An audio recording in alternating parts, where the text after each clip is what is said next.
Mi mejor amigo me robó el ascenso, y yo lo destruí desde las sombras. Historia real de Reddit.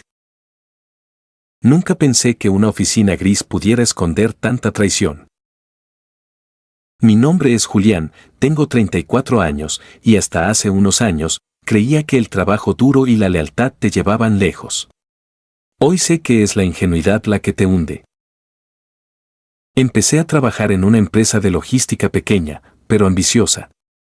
Era un entorno competitivo, donde todos fingían ser amigos mientras esperaban verte tropezar. Yo solía evitar esos juegos. Solo quería superarme. Durante 5 años lo di todo, horas extras, proyectos imposibles, renunciar a fines de semana. Mi jefe, Ricardo, me veía como el tipo confiable.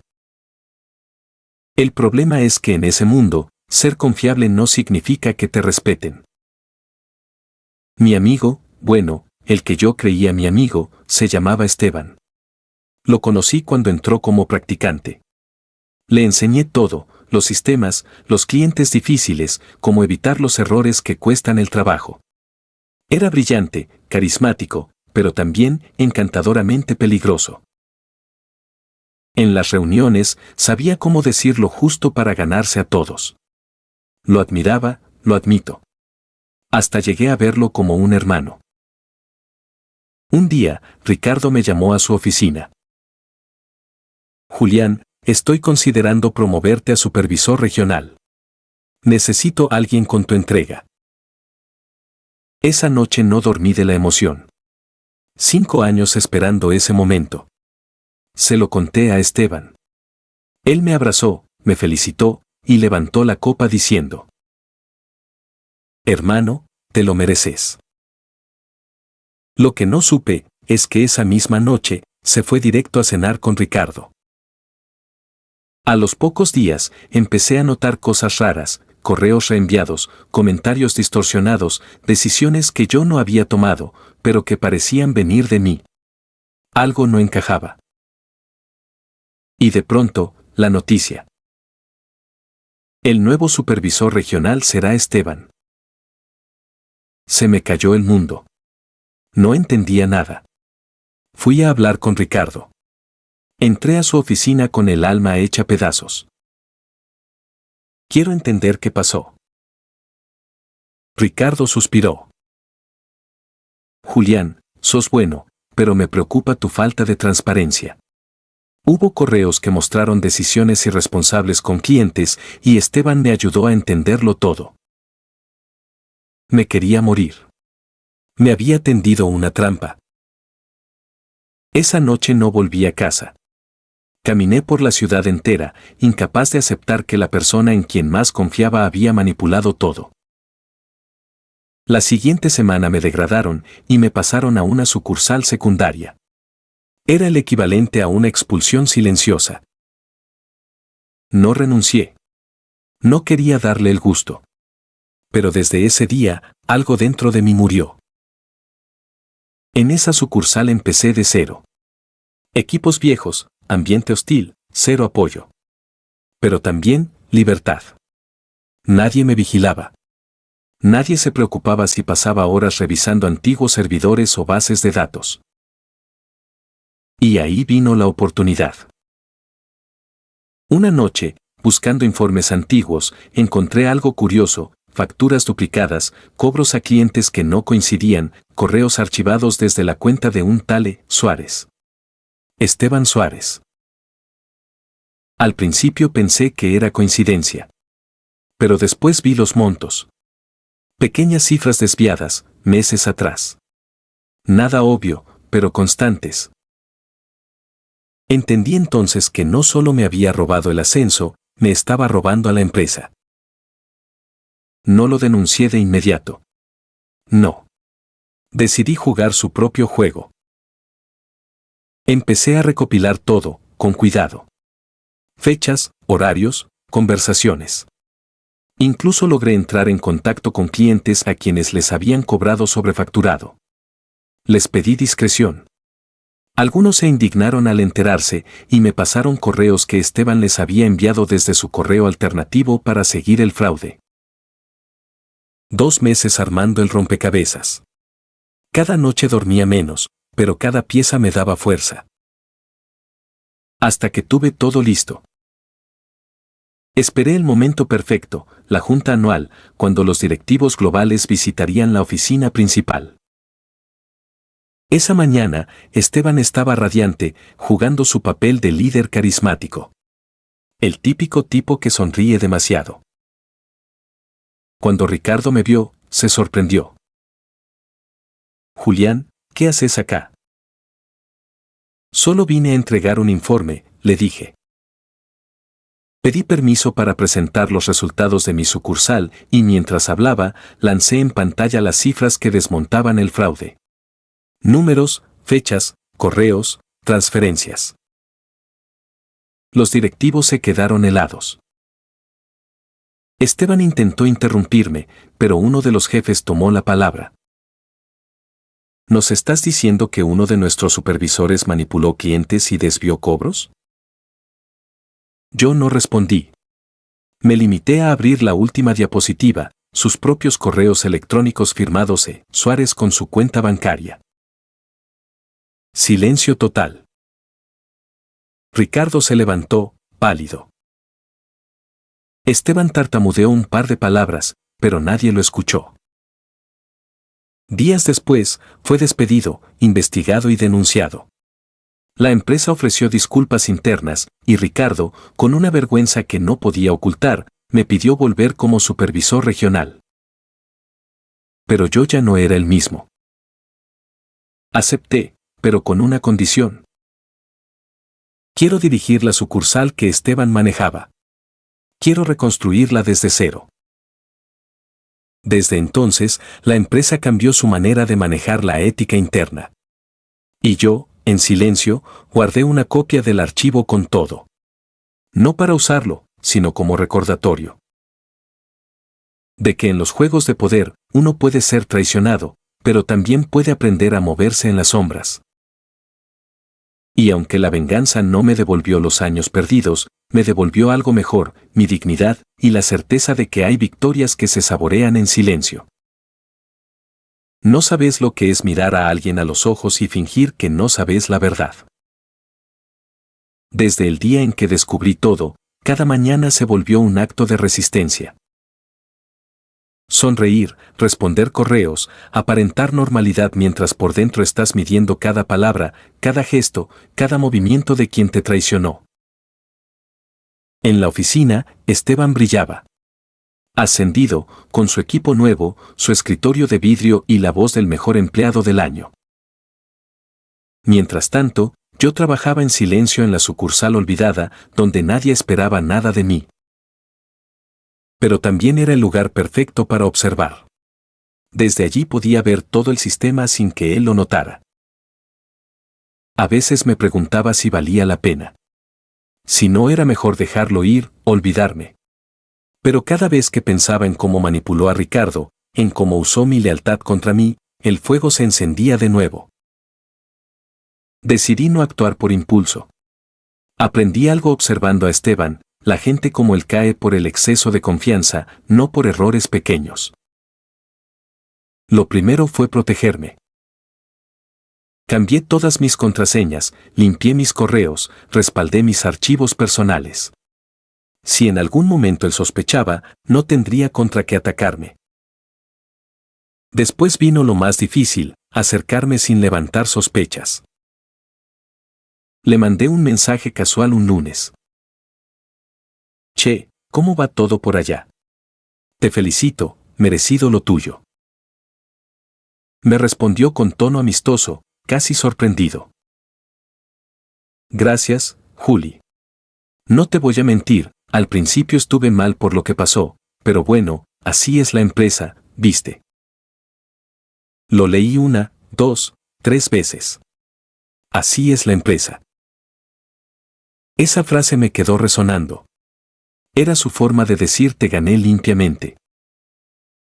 Desde entonces, cada charla que tuvimos fue una trampa controlada. Lo felicitaba, le pedía consejos, fingía admiración. Mientras tanto, iba copiando toda la correspondencia compartida, los reportes, los accesos del sistema. Una noche, en la computadora vieja de la sucursal, descubrí algo que me cambió el plan. Esteban no trabajaba solo. Tenía un cómplice dentro del área de contabilidad, una mujer llamada Sandra. Ella aprobaba transferencias que permitían las maniobras. Revisé archivos antiguos, combinando fechas y montos. Todo coincidía, pequeñas cantidades desviadas a empresas fantasma que, por los datos del registro, no existían en ningún lado. Y los correos de aprobación venían directamente de ella. Ahí nació el plan definitivo. No iba a denunciar de golpe. No.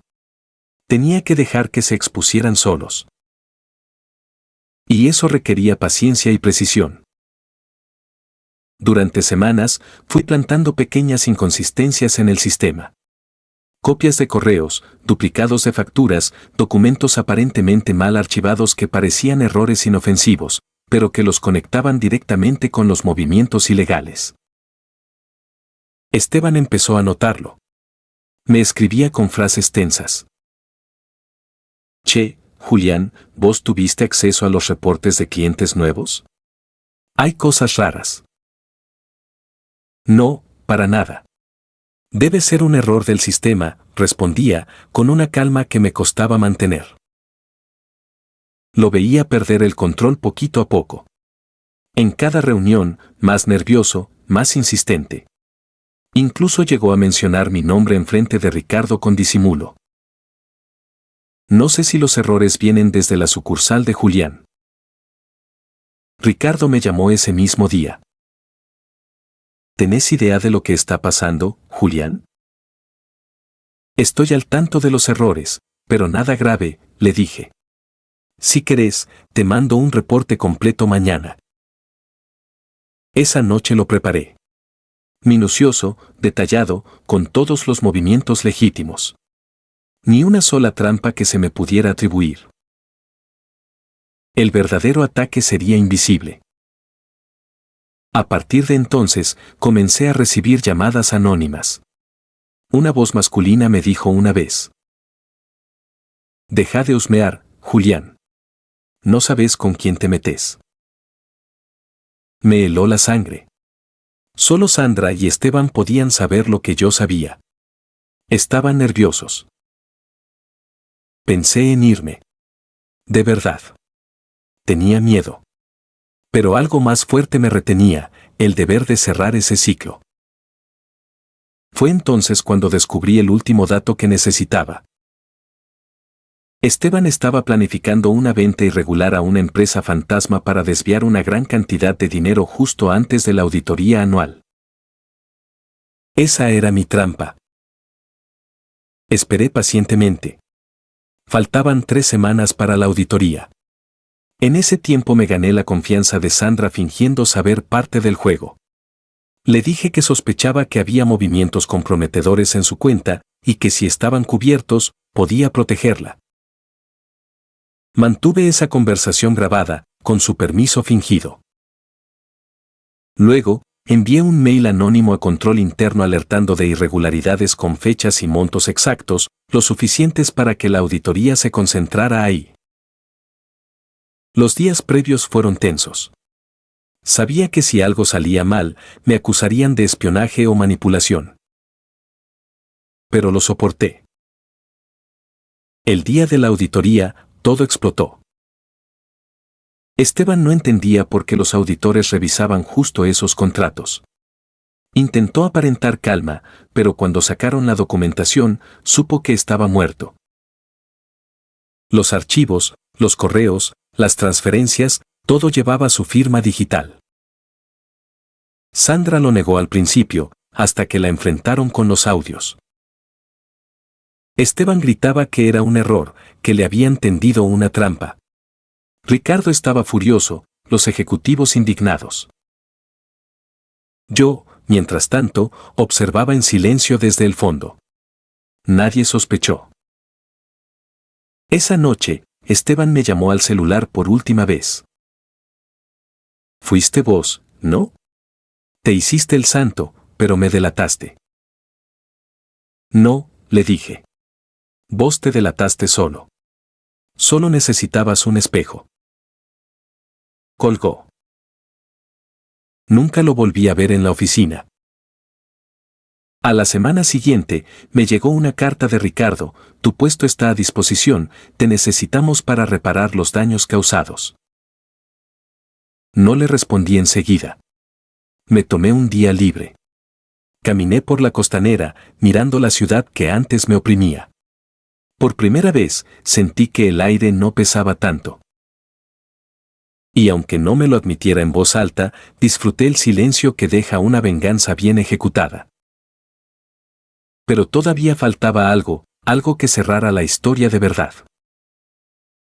A veces, después de una buena venganza, uno espera fuegos artificiales. Espera aplausos, justicia divina, que el universo te guiñe el ojo. La realidad es menos cinematográfica, lo que queda es silencio. Y en ese silencio te das cuenta de si ganaste o solo te perdiste más. El día que Esteban salió escoltado de la empresa, con una caja en las manos y la mirada perdida, yo lo vi desde una ventana del tercer piso. No sentí alegría. No como la había imaginado. Sentí liberación. Como si un peso enorme, invisible, se hubiera desprendido de mi espalda. Volví a la sucursal secundaria y me senté frente a mi escritorio viejo, con la pintura descascarada en los bordes. Miré la pantalla en blanco y me pregunté: ¿y ahora qué? La carta de Ricardo seguía en mi bandeja. Queremos que retomes el puesto de supervisor regional. Necesitamos gente como vos. Antes, esa frase habría sido mi sueño cumplido. Ahora, ya no sonaba igual. Recordé cada noche en vela, cada vez que había defendido a la empresa, cada vez que confié más en la institución que en mí mismo. Y me di cuenta de que, aunque había ganado esa batalla, si volvía sin condiciones, iba a seguir siendo el mismo tipo, solo que con un título diferente. Respiré hondo y escribí la respuesta. Acepto el puesto. Pero quiero algo más. Pedí 3 cosas. Control total sobre las sucursales que supervisaría. Implementar un sistema de ética interna con auditorías cruzadas. Formar un equipo nuevo, con gente que yo eligiera. Ricardo tardó en contestar. Una semana después, me llamó a su oficina. Estás pidiendo mucho, Julián. Ya di mucho, le respondí. Y vio lo que pasó cuando confiaron en las personas equivocadas. Se quedó callado. Los directivos, presionados por el escándalo de Esteban, necesitaban limpiar la imagen de la empresa. Aceptaron. Pero ahí vino la parte más importante: ¿a quién quería en mi equipo? No quería gente perfecta. Quería gente que supiera que se siente estar abajo. Llamé a compañeros de otras sucursales que siempre habían trabajado bien, pero nunca habían sido reconocidos. A esa analista que siempre estaba tapando errores de otros. Al chico de sistemas que todos ignoraban pero que salvaba los cierres de mes. Y también llamé a alguien más, a Lucía, una supervisora junior que había sido desplazada precisamente cuando ascendieron a Esteban, pese a que había hecho parte del trabajo pesado. Cuando le conté que quería que se sumara, se quedó en silencio. ¿Por qué yo?, preguntó. Porque sé lo que se siente que te roben algo que merecías, le respondí. Y porque no voy a repetir esa historia desde el otro lado. Aceptó. Empezamos de a poco. Cambiamos procesos, pusimos controles, abrimos canales anónimos para denuncias internas. Pero, sobre todo, cambiamos el ambiente, reuniones donde se escuchaba a quienes nunca habían tenido voz, correos donde se reconocía el trabajo invisible, decisiones donde el mérito valía más que el carisma. No todo fue fácil. Había gente que me veía como el vengativo. Otros pensaban que yo había hecho caer a Esteban solo por ego. Algunos incluso me evitaban, como si yo fuera peligroso. Pero con el tiempo, los resultados hablaron por mí. La rotación de personal bajó. Los clientes se quedaban más. Los números mejoraron. Y, poco a poco, la historia de la traición de Esteban fue dejando de ser un chisme para convertirse en una advertencia silenciosa. En esta nueva etapa, la empresa ya no era un terreno fértil para lobos disfrazados de líderes. Un año después, Ricardo me llamó a su oficina otra vez. Julián, los directivos están muy contentos. La región que supervisas es la más estable. Asentí. Nunca había sido de celebrar con palabras. Quieren ofrecerte algo más, continuó. Un puesto en la sede central. Dirección de operaciones. Me quedé mirando el ventanal detrás de él. La ciudad se extendía como una maqueta de vidrio y concreto. Durante años había soñado con estar en ese nivel. Pero algo dentro de mí ya había cambiado. Lo agradezco, le dije, pero no. Ricardo frunció el ceño. No. No quiero seguir escalando en un lugar donde, para subir, tuve que ver caer a alguien tan cerca. Hice lo que tenía que hacer. Ahora quiero construir algo donde nunca haga falta eso. Me miró en silencio. ¿Te vas? Sí. No fue una decisión impulsiva. Llevaba meses pensándolo. Mientras formaba a mi equipo, veía en sus ojos el talento que nunca se reconocía en otros lados. Y empecé a imaginarlo, una empresa propia. Más pequeña, sí. Con menos recursos, probablemente. Pero limpia desde el inicio. Esa noche, en mi casa, abrí una libreta y escribí en la primera página. Proyecto, empezar de cero, sin traiciones arriba. Hablé con mi equipo más cercano. Les dije la verdad. Me voy. Pero no para competir con ustedes. Me voy para probar que se puede hacer esto distinto. Para mi sorpresa, muchos no se enojaron. Algunos incluso sonrieron. Si alguien puede, sos vos, dijo Lucía. Y si algún día necesitas a alguien, llámame. Meses después, alquilé una pequeña oficina. Nada glamuroso, paredes blancas, mesas sencillas, computadoras justas. Le puse un nombre simple, sin anglicismos rimbombantes. Y empecé a tocar puertas. Los primeros clientes llegaron porque me recordaban de la empresa anterior. Siempre fuiste el único que nos decía la verdad, me lanzó uno de ellos. Esa frase valía más que cualquier ascenso. El trabajo era duro. No tenía sueldos asegurados, no había aguinaldos seguros, no existían bonos prometidos por directivos que nunca veías. Pero todas las decisiones pasaban por una sola pregunta. ¿Estaría dispuesto a estar del otro lado de esto y seguir mirándome al espejo? Un año después de abrir, recibí un correo inesperado. Dirección, Ricardo, Gerencia General.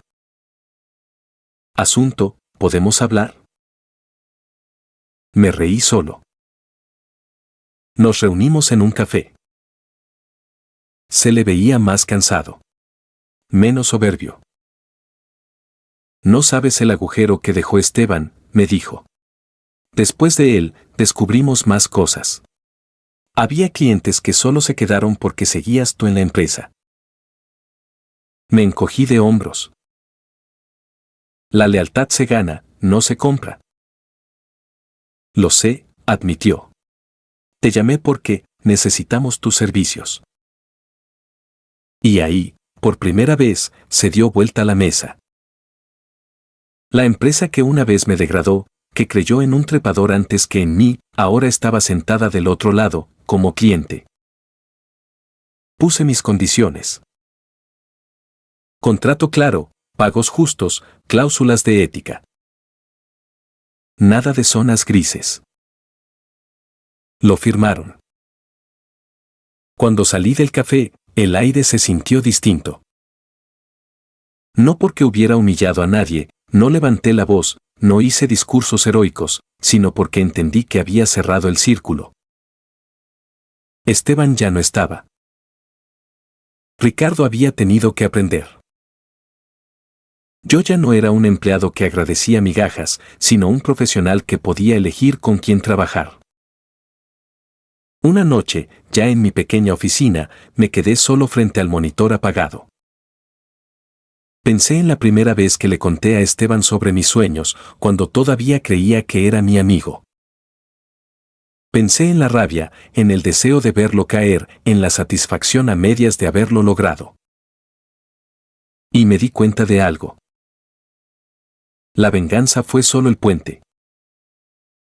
Lo importante era lo que había al otro lado. Hoy, cuando alguien me pregunta por qué no guardo rencor, me río un poco. No es que haya olvidado. Es que ya no vivo allá. Mi mejor amigo me robó el ascenso, me ensució frente a mi jefe y me hizo pensar que no valía nada. Yo lo destruí desde las sombras, sí. Pero mi verdadera victoria no fue verlo caer. Fue construir una vida donde, aunque lo intentaran, nadie pudiera volver a robarme lo que soy. Y si te estás preguntando si volvería a hacer lo mismo, la respuesta es simple. No dejaría que me pisotearan otra vez. Pero esta vez, empezaría por no darle tanto poder a nadie sobre mi propio valor. Porque al final, en el mundo laboral, los títulos se pierden, los puestos cambian, las empresas se venden. Pero la única empresa que te acompaña siempre sos vos mismo. Y esa, después de todo lo que pasó, por fin la estoy dirigiendo yo.